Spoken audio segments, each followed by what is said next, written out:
Okay guys, welcome to this section. On this video, we'll be learning about the types of WordPress, two types of WordPress, not WordPress website.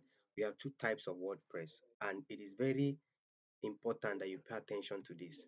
Now, we have .com and we have .org WordPress. We have .com and we have .org, and what we want to use in this course is .org. What we want to use is .org. So there are different uh, reasons to why we want to use this WordPress. But first, let's get to understand what CMS is.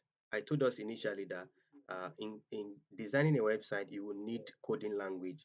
But then, these same developers decided to make it easy for someone like you and I that will not want to go into coding deeply, that we can get at least insight on how to get some of these things done. So if it requires a developer to always design a website, then there are some simple things that you and I will not be able to do.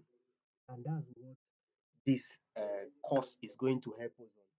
So you must not necessarily have coding language to be able to design a simple website. For instance, you just want to upload your product or you want to redirect people to a thank you page, you can do that without coding. So CMS now is CMS stands for Content Management System. So and the very example we'll be using here is WordPress. So WordPress is a CMS, that is a content management system that we are going to be using. So it will help us with the help of this WordPress now, we'll be able to design website, even though we have limitations to the kind of website we design, but we'll be able to design website. Then you need to understand the two types of WordPress, and that's what you can see here. We have WordPress.com and we have WordPress.org. Now, the key difference between these two is WordPress.com and even though both of them actually they host sites, they host website, but then uh, with this WordPress.org, you host your own site, and that's why we recommend this. So you are more like the owner of your site than this.com.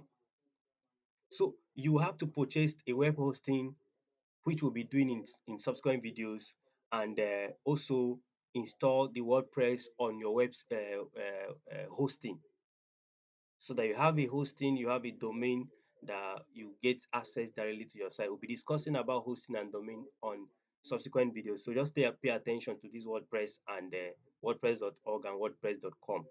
Now with WordPress.com, they as in they take care of everything about hosting for you. So you don't host your site yourself. You don't host your site yourself. They host it for you. That's .com now, which we don't want. You get. You register for an account and you start building. That's the major difference. Now, WordPress.com does not allow you to set up a website entirely for free. You can see you have limited theme options, and here you have up to full theme of customization. Here are plugins, with which will be understanding later. Plugins help us to do one or two on our website. Here you are allowed to use plugins, but you are not allowed here. There's limited free storage, and your storage varies based on your hosting. Here you pay to remove ads. Here you run your own ads, or you don't run ads. Here it requires little or no technical control. Here you have full control over the database and your files.